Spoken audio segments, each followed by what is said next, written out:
प्रभु यीशु मसीह के नाम में आप सबको शालोम। मैं उम्मीद करता हूं आप सब प्रभु में आनंदित हैं। प्रेरितों के काम की पुस्तक 27वां अध्याय 13वें वचन से। जब कुछ कुछ दक्षिणी हवा बहने लगी तो यह समझकर कि हमारा अभिप्राय पूरा हो गया, लंगर उठाया और किनारा धरे हुए क्रेते के पास से जाने लगे। परंतु थोड़ी देर में जमीन की ओर से एक बड़ी आंधी उठी जो युरकुलीन कहलाती है। जब आंधी जहाज पर लगी तो वह उसके सामने ठहर ना सका, अतः हमने उसे बहने दिया और इसी तरह बहते हुए चले गए। तब कौदा नामक एक छोटे से टापू की आड़ में बहते बहते हम कठिनाई से डोंगी को वश में कर सके। फिर मल्लाहों ने उसे उठाकर अनेक उपाय करके जहाज को नीचे से बांधा और सुरतीस के चोर बालू पर टिक जाने के भय से पाल और सामान उतार कर बहते हुए चले गए। जब हमने आंधी से बहुत हिचकोले और धक्के खाए और तीसरे दिन उन्होंने अपने हाथों से जहाज का साज सामान भी फेंक दिया। जब बहुत दिनों तक न सूर्य न तारे दिखाई दिए और बड़ी आंधी चलती रही, तो अंत में हमारे बचने की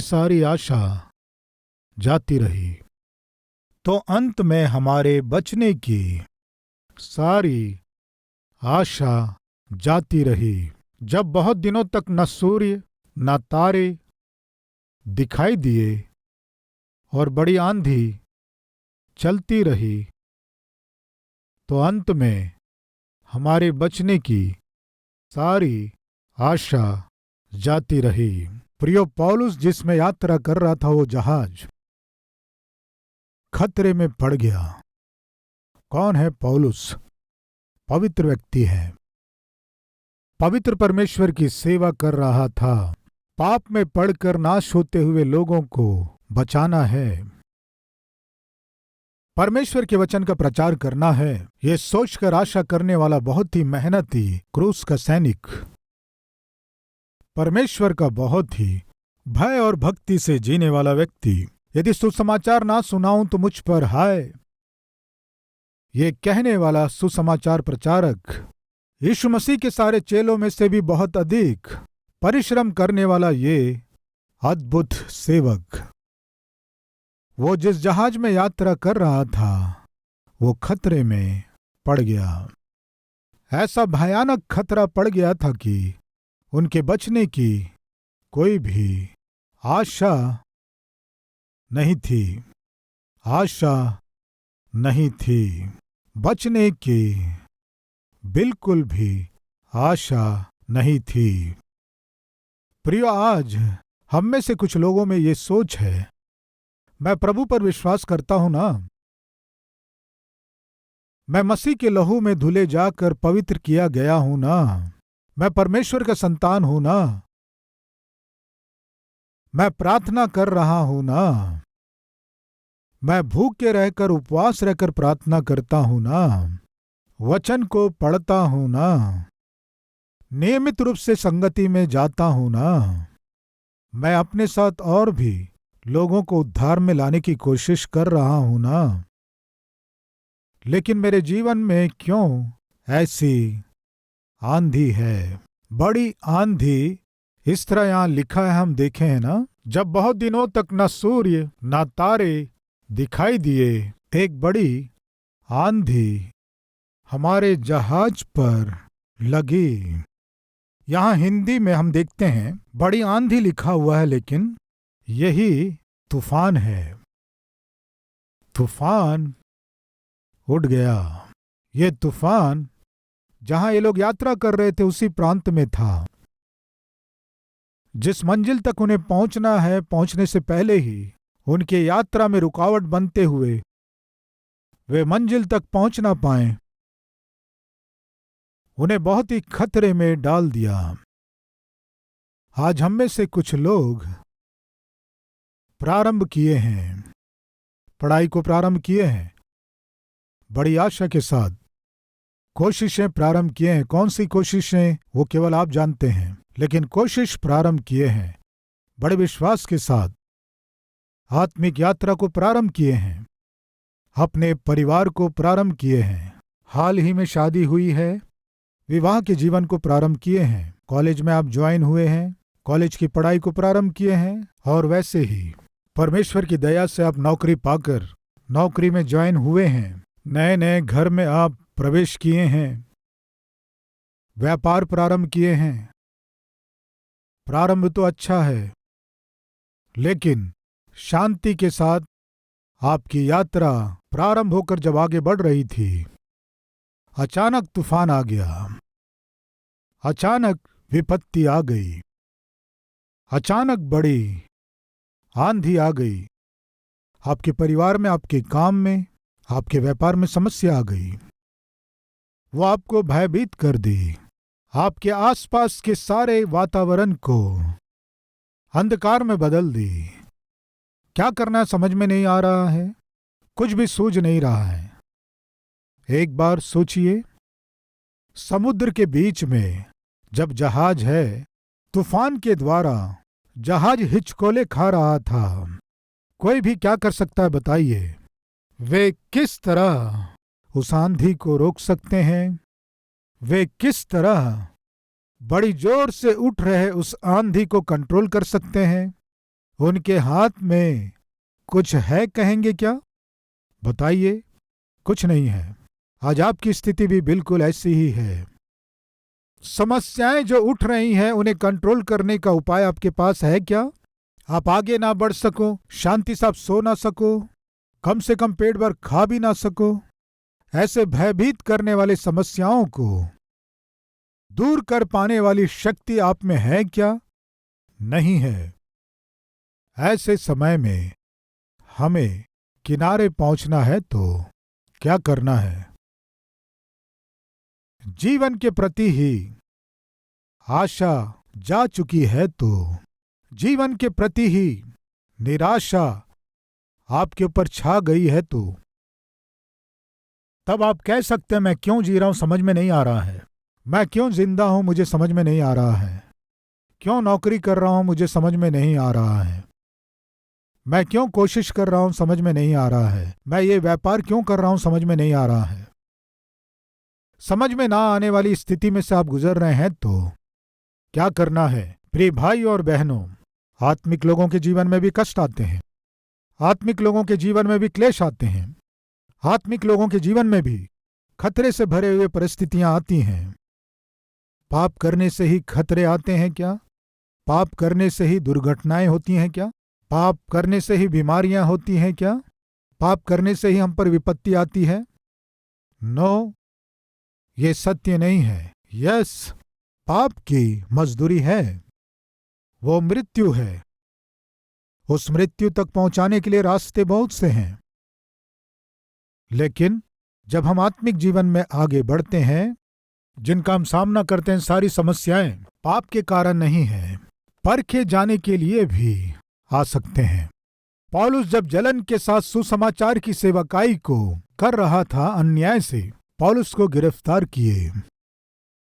किसी ने भी गिरफ्तारी के कारण को साबित नहीं कर पाए, कारण बता नहीं पाए, और अंत में पौलुस निवेदन किया, मुझे रोम के सम्राट के पास हाजिर किया जाए।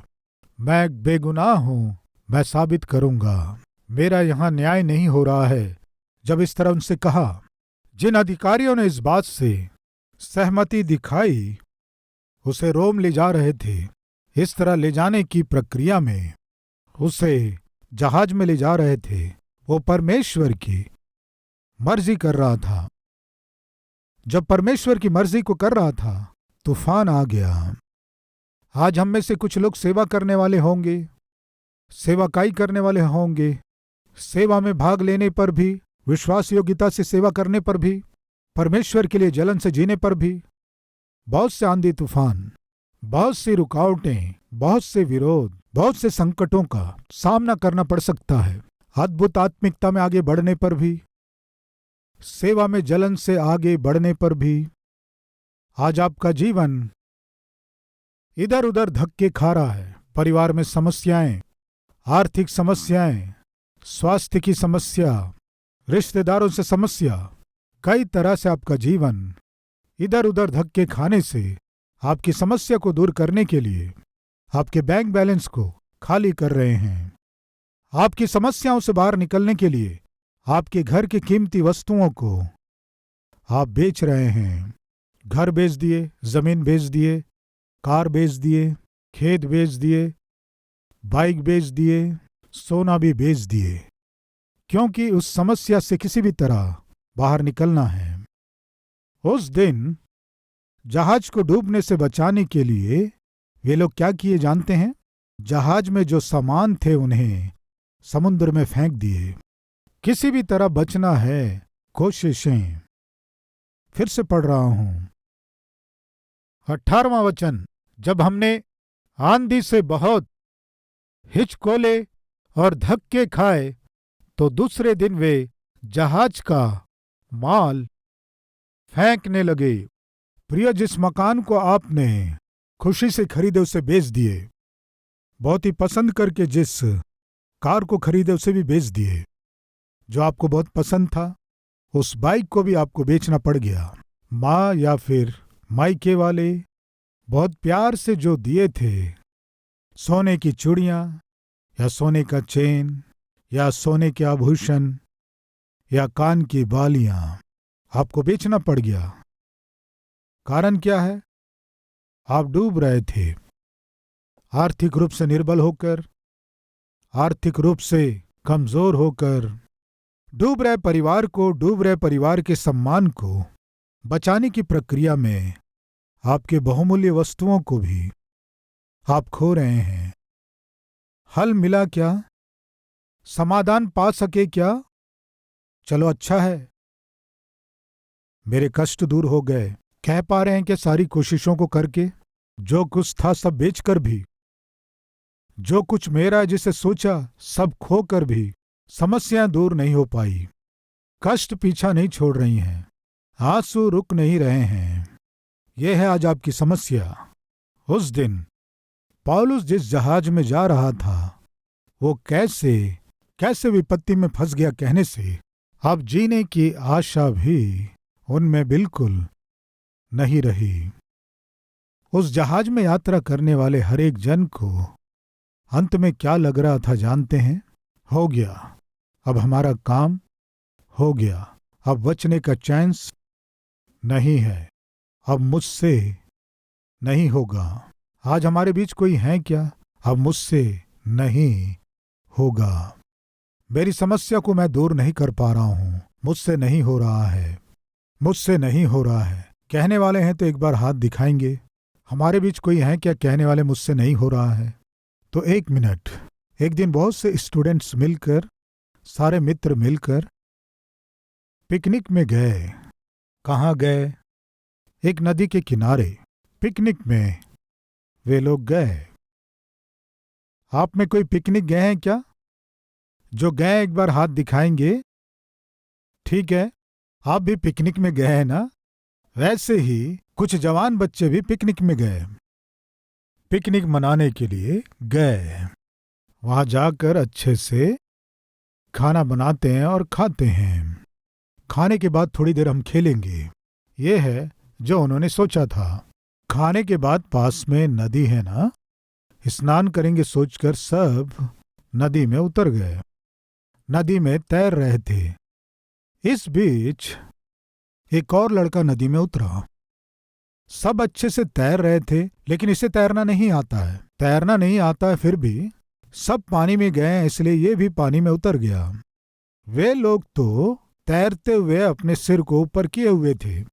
ये सोचा इतना ही गहरा है। उतरने के बाद उसे मालूम चला कितना गहरा है। जब वो डूबने लगा, चीखने लगा, जोर जोर से चिल्लाने लगा। उसे तैरना नहीं आता था। जब वो डूबने लगा, डर से बाकी सब लड़के किनारे आ गए और वो रक्षा करो, बचाओ कहकर चिल्ला रहा था। इनमें एक बड़ा लड़का था। वो थोड़ा बलवान था। बाकी लड़के मिलकर उस बड़े लड़के से कहने लगे, भाई भाई भाई उसे बचा लो, ये अपने घर में माता पिता के इकलौता पुत्र है, जाओ भाई दौड़ो। कहने से वो बिल्कुल ध्यान नहीं दे रहा था। ऐसे क्यों देख रहे हो, वो डूब जाएगा, हम उसे नहीं बचा सकते, तुम अकेले ही उसे बचा सकते हो, प्लीज जाओ भाई। वो बिल्कुल ध्यान नहीं दे रहा था। अरे तू बहुत दुष्ट है, मित्र तुम्हारे सामने डूब रहा है तो तुम चुपचाप देख रहे हो, तुम बहुत कठोर हो। उसके हाथ पांव जोड़े प्रियो, पता नहीं क्यों वो दुष्ट बिल्कुल ध्यान नहीं दिया, यूं ही देखता रहा। लेकिन वो बचाओ बचाओ चिल्लाते हुए पानी में तड़पते तड़पते डूब रहा था। बचा सकता था, फिर भी ये बिल्कुल तरस खाए बिना, ध्यान दिए बिना। आसपास के लोग निवेदन कर रहे थे, फिर भी ध्यान नहीं दिया। फिर अंत में लोग रोने लगे, बचा लो प्लीज भाई, उसकी रक्षा करो, बचा लो। ध्यान नहीं दिया। अब क्या था, वो लड़का अपनी कोशिश कर कर के अपने आप को बचा नहीं सका, पानी में डूब गया। जैसे ही वो पानी में डूबा, एकदम से ये जो सबसे बड़ा लड़का था ना, वो दौड़ लगाया। वो लड़का डूबने ही वाला था, एकदम से उसे पकड़ लिया, उसे कंधे के ऊपर उठाकर तैरते तैरते किनारे ले आया। किनारे लाकर पेट से पानी बाहर निकाले, उसका जीवन बचा लिए। जो लोग उस समय तक इसे कोस रहे थे ना, उन्हें कुछ समझ में नहीं आया। हम इसे डांटे, निवेदन किए, रोए, ध्यान नहीं देने से उसे डांटे, उसे कोसे, बिल्कुल ध्यान नहीं दिया। लेकिन अचानक दौड़कर उसकी रक्षा किया। तब वे पूछे, भाई तुमसे निवेदन करने से तुम नहीं गए, अंत में तुम्हें डांटे, तुम्हें कोसे, फिर भी तुम गए नहीं। तुम किस कारण आखिरी मिनट में दौड़ कर गए और उसे बचा लिए? क्यों इतनी देर तुम वेट किए? इस तरह वे लोग पूछे। तब उस लड़के ने कहा, अरे पागलों, वो लड़का पानी में गिरकर बचना है, जीना है सोचकर अपनी कोशिश कर रहा था। वो लड़का बचने के लिए और बाहर निकलने के लिए अपने हाथ पांव मार रहा था, बचने की कोशिश कर रहा था, कैसे भी बचने की कोशिश कर रहा था, बाहर निकलने की कोशिश कर रहा था। उसके इस कोशिश करते समय यदि मैं उसके पास जाऊंगा तो वो मुझे जोर से पकड़ लेगा, मुझे जोर से पकड़ लेगा तो मेरा क्या होगा, मैं भी डूब के मर जाऊंगा। जब वो अपनी सारी कोशिशें कर करके अब मुझसे नहीं होगा, इस अवस्था में पहुंच गया। उस समय जब मैं गया, वो बिल्कुल थक चुका था। उसे उठाकर जब मैं अपने कंधे पर लिया, वो बिल्कुल चुप था। उसे मैं ऊपर उठाकर आराम से लेकर आ गया। जब तक वो अपनी कोशिश करता रहेगा, वो मेरी कोशिश के लिए सहयोग नहीं करेगा। लेकिन जैसे ही मुझसे नहीं होगा, इस अवस्था में वो पहुंच गया, तब मैं उसे बचाने के लिए गया। इसलिए वो पूरी रीति से मेरा सहयोग किया, इसलिए मैं उसे बचा सका। प्रियो, जिस दिन आप कहेंगे प्रभु मुझसे नहीं हो पा रहा है, ये कहकर आप हाथ दिखाएंगे, तब प्रभु कहेगा तो ठीक है, मैं देख लूंगा। इस तरह कहेगा, कोई बात नहीं है प्रभु, मैं देख लूंगा। अगर कहे समझो, ठीक है देखो कहेगा। समझ में आया? प्रियो, अगर हम कुछ कर सकते हैं, यदि ये कह रहे हैं तो प्रियो, यहोवा की आज्ञा के बिना भोजन मिलाकर मुंह में रख पाए, ये भी हमसे नहीं होगा। आज कितने लोग सेलाइनों के सहारे, ट्यूबों के सहारे बीमारी में जीने की कोशिश कर रहे हैं। प्रिय भाई और बहनों, आप भोजन मिलाकर अपने मुंह में रख पा रहे हैं तो आप जानते हैं ये आपके सामर्थ्य से नहीं है, ये परमेश्वर का आपके प्रति तरस है, दया है। इस सत्य को आप ना भूलें। प्रभु के नाम से विनती कर रहा हूं। आज हमारे बीच बहुत से लोग ये सोच रहे हैं, पास्टर जी मुझसे नहीं हो पा रहा है, मेरे परिवार को कैसे बनाना है मुझे समझ में नहीं आ रहा है, मेरे पति के साथ कैसे गृहस्थी करना मुझे समझ में नहीं आ रहा है, मैं कितना समझौता करना चाहती हूं लेकिन वो व्यक्ति समझता नहीं है, मैं सब कुछ सह लूंगी सोचती हूं लेकिन वो और भी दुख देता है। मैं अपनी पत्नी के साथ कैसे गृहस्थी करूं समझ में नहीं आ रहा है। मुझसे हो नहीं पा रहा है। कई बार माता पिता बच्चों को प्यार से पालना चाहते हैं, बहुत ही भक्ति में बढ़ाना चाहते हैं। आप बहुत ही आत्मिकता में पालन पोषण करना चाहते हैं, बहुत ही भक्ति में अपने बच्चों का पालन पोषण करना चाहते हैं, अपने बच्चों को बढ़ाना चाहते हैं, पर पता नहीं क्यों आपके बच्चे बहुत ही बिगड़ जाते हैं, बुरी संगति में चले जाते हैं। ऐसे समय में आपको लगता है, मेरे बच्चों के विषय में मैंने क्या सोचा, मेरे बच्चों के विषय में मैंने क्या प्रार्थना किया। मेरे बच्चे अच्छे रहना है, उनका भविष्य अच्छा होना है, उनका भविष्य सुनहरा होना है। बहुत आशा किया, लेकिन मेरे बच्चे हाथ से निकल गए। मुझसे नहीं हो रहा है मेरे बच्चों की परवरिश, मुझसे नहीं हो पा रहा है मेरे बच्चों को पढ़ाना, मुझसे नहीं हो पा रहा है मेरे बच्चों की जिम्मेदारी से पालन पोषण करना। ये सोचकर यदि आप चिंतित हैं तो प्रिय भाई और बहन, आपके बच्चों को पालना आपसे हो नहीं रहा होगा, लेकिन मेरे प्रभु के द्वारा सब कुछ संभव है। अगर आज आप कह रहे हैं, मेरे परिवार को बनाना मुझसे नहीं हो रहा है, मेरे बच्चों का पालन पोषण मुझसे नहीं हो रहा है, नौकरी तो पा लिए हैं लेकिन उस नौकरी को और नौकरी में जो दबाव है उसे नहीं सह पा रहा हूं, वो प्रोजेक्ट कैसे पूरा करना है मुझसे नहीं हो रहा है। आपके जीवन में आप जिसके विषय में प्रभु मुझसे नहीं हो पा रहा कह रहे हैं, प्रियो, जो सब कुछ कर सकता है वो परमेश्वर है। यदि उसकी सहायता आप लेंगे तो निश्चय आपके जीवन में आश्चर्य कार्य आज ही प्रारंभ करेगा। निश्चय आपकी प्रार्थना मेरा प्रभु सुनने जा रहा है, उत्तर देने जा रहा है। विश्वास कीजिए। आइए प्रार्थना करें।